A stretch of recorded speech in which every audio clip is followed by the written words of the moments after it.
नए करेंसी नोटों के डिजाइन शॉर्टलिस्ट कर लिए गए। स्टेट बैंक ने मुकाबले के नताइज जारी कर दिए। स्टेट बैंक ऑफ पाकिस्तान ने नए करेंसी नोटों के डिजाइन शॉर्टलिस्ट करके नए नोटों की सीरीज के मुकाबले के नताइज भी जारी कर दिए हैं, जिसमें स्टेट बैंक ने 10 रुपए से 5,000 रुपए तक के नए नोटों के डिजाइन को शॉर्टलिस्ट किया है।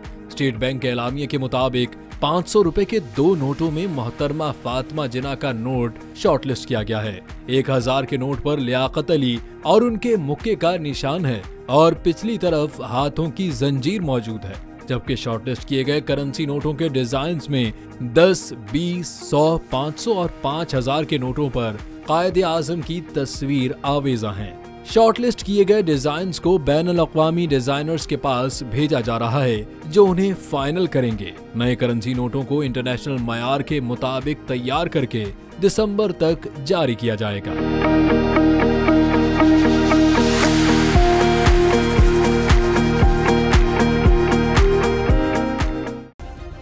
सब्सक्राइब करें और बेल दबाएं ताकि कोई खबर रह न जाए।